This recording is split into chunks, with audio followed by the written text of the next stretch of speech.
I'm Alex Bast-Boverhoff, and welcome to the first ever episode of Building Bridges, a podcast dedicated to providing advice and information to the local community on how to live well. We'll be answering questions you never knew you needed to ask and helping you navigate life's challenges with confidence. On today's episode, we'll be talking about the motivations behind Bridgewater Home Care and what makes us different. To me, I believe care is more than morning routines and just personal care. I believe it's building relationships, not just with the client, but the families themselves. It's about supporting people emotionally and socially, and how can we re-engage people back into the community, doing things they love again.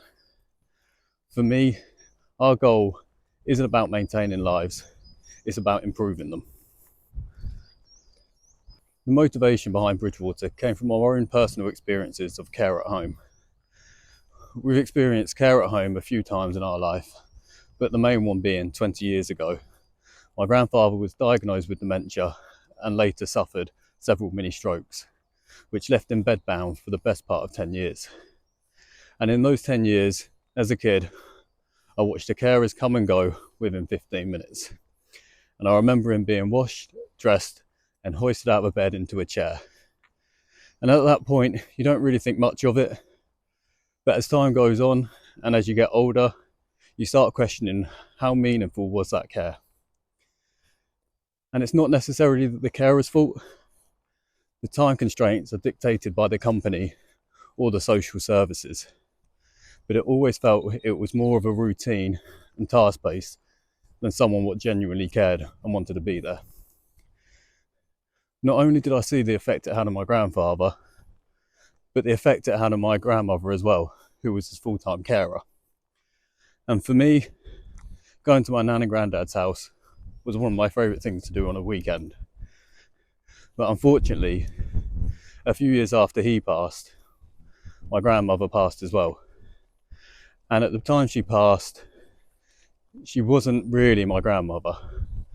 She had declined to the point where she didn't leave the house, and it just wasn't someone I recognised. And I believe that's because not just the carers, but family members didn't see her emotional and social needs. And I still think it's relevant today, where companies, families look at physical needs and don't look around the wider support network and think about what do they need and how do we support them. And I believe in that time, if we looked at my nan and supported her with her emotional and social needs, things could have potentially been different from her.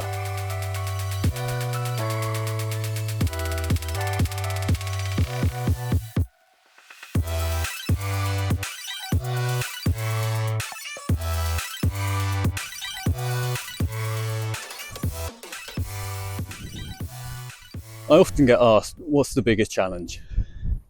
And the biggest challenge, I personally believe, is the client and their family initially accepting support. A lot of times when we start the conversation, whether it's family members or clients, there's a hesitation in accepting care. I think a lot of people see care as quite a negative subject, and that people feel like they're losing their independence and they're losing their dignity. And the thought of someone coming into their house doing things that they believe they can be doing and should be doing can be quite daunting. So the biggest challenge is getting people to realise that having additional support is okay, it's beneficial. And once they do start engaging with us and the team's in there for the first couple of weeks, you really do see the difference on someone who was quite reserved and hesitant, really enjoying the support that they get, and they're seeing the difference that it's made in their life. And on the other side, I get asked, what's the most rewarding part of the job? And for me, it is seeing the difference in our client and their families' lives. As I mentioned before, people are quite hesitant, quite reserved, and don't necessarily want us. But it's seeing the impact that the team can have and the lifestyle changes, not just the physical side, but the emotional side of the clients and their families, and just seeing the impact and the changes that we've put in place And, the family carers, when we first time meet them, it can feel like they've got the weight of the world on their shoulders. And as you start speaking and we start in there, you can start seeing a different person come out. And it's just amazing to see our clients doing things that they hadn't done for 3, 4, 5 months and going back into the community and enjoying themselves. So for me, the biggest reward is seeing the impact we have in someone's life.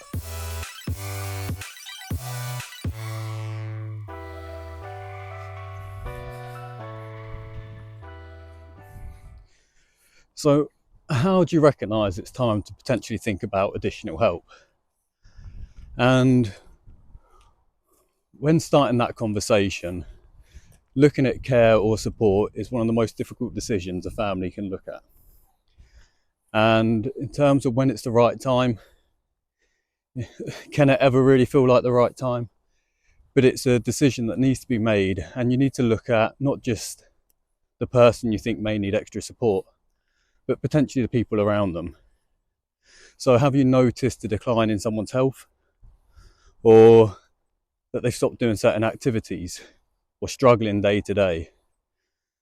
So are they struggling maybe to get up in the morning? Have they stopped potentially washing? Are they potentially having more falls, or are you looking at they're less steady on their feet? Has there been any cognitive changes? Are you seeing that someone's slightly more confused or forgetting to do things? Are they forgetting that they've left appliances on? Are they socially isolating themselves? That they're not going into the community, they're not going down the shop anymore? And it's not necessarily that they can't, it's maybe the fact that they've lost the confidence to do so, to go out on their own, go down to the shop, because they're worried of what might happen if something goes wrong. It's all these little signs that you need to look out for. And at any point, it could be a combination of them. It could be one. But once you do start seeing a decline, whether it's cognitively, physically, or socially, it's time to doing some research. Because the earlier you do your research, the more time you have to put something in place and put something that's right in place.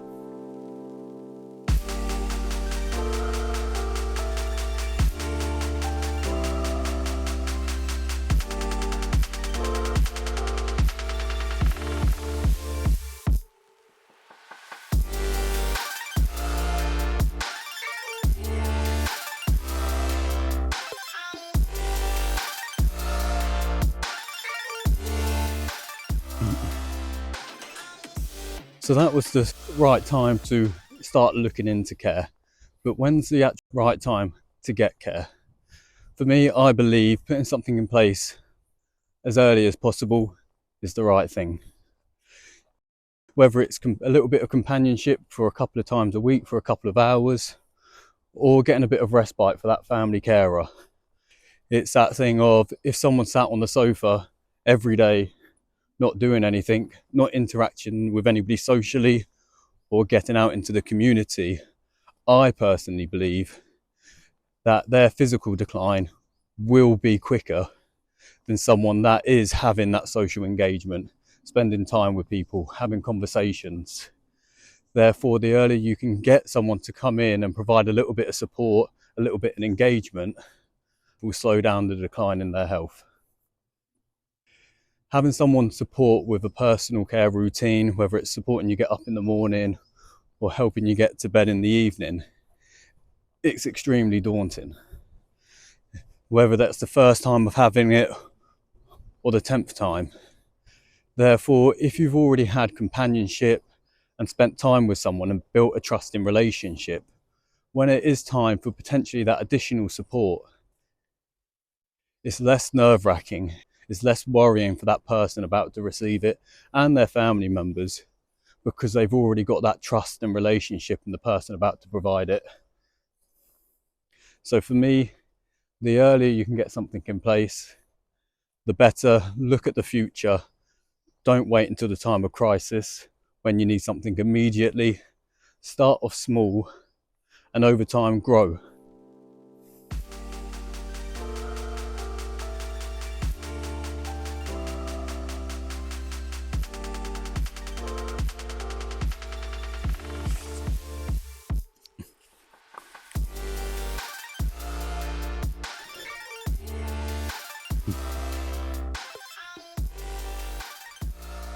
And how do you have that first conversation with a family member or a loved one about getting support or care?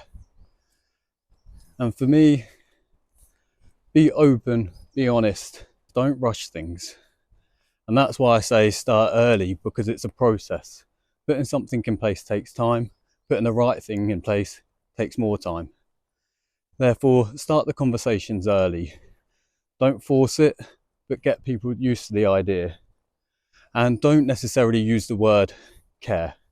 As I've mentioned before, care can seem like quite a daunting and quite a negative subject.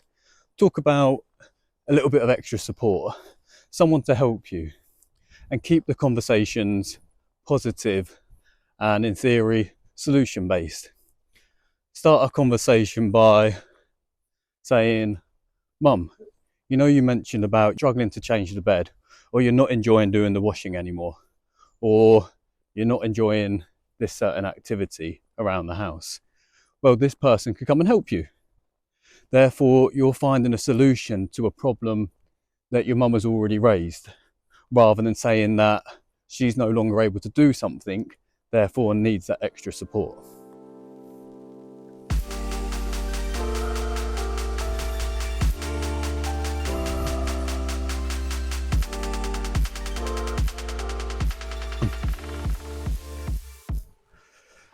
How to find the right provider. It's a difficult one, and it's a bit of a minefield. If you went onto Google and searched home care providers in my area, you're probably influxed with hundreds. If I was looking for home care, go onto various different websites, I would look at Google reviews, but I would also call a few. Make that call, see how that person answers the phone. Are they engaged with you? Or have they answered the phone like they're there and it's just another phone call? Think about the questions they're asking you. Does it feel like they're just asking you 21 questions and trying to get you to commit as soon as possible? Or are they really taking the time to understand what you're looking for, what your needs are? Do they genuinely care about your opinion? For me, I've had phone calls when I'm in the middle of a meeting or I'm out, and I've always been open and honest with people and said, can I call you back in an hour, in 2 hours? Because I personally believe whoever's made that phone call has put their time and effort into calling me. Therefore, I want to dedicate my time back to them. I want to understand about their circumstances, what their struggles are, what their worries are. And I want to invest my time back into them to provide the support that I can to make sure they get the right solution. So when you are looking for a provider or you're speaking to people, think about, do they genuinely care? Do they seem interested in the questions that I'm asking? Or does it feel like it's a call centre, someone just reading from a script and trying to get me to commit to as soon as possible? Ultimately, this person that you're speaking to and engaging with is going to be a part of your life and either supporting you or a loved one. Therefore, you need to make sure that relationship is there and that you genuinely believe that person's going to care for you or your family member.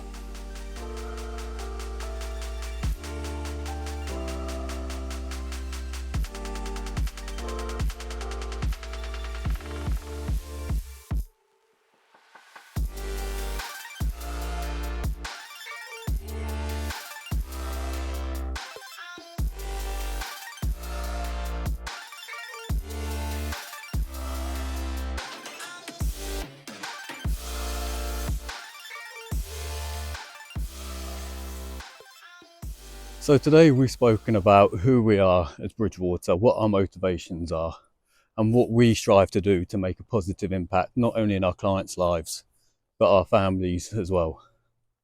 The struggles of accepting care and things to think about when engaging or looking for care.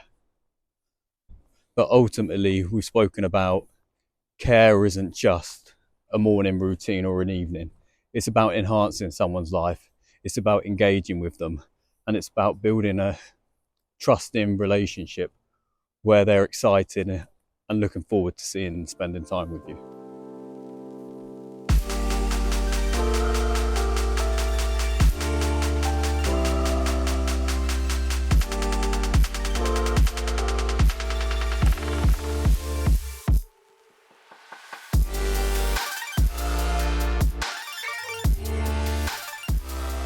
Over the coming weeks, we'll be joined by some fantastic guests who will be sharing more information and advice on how to live well. We'll be covering topics such as dementia, how to live a healthy lifestyle, and other support available in the community. We hope you join us.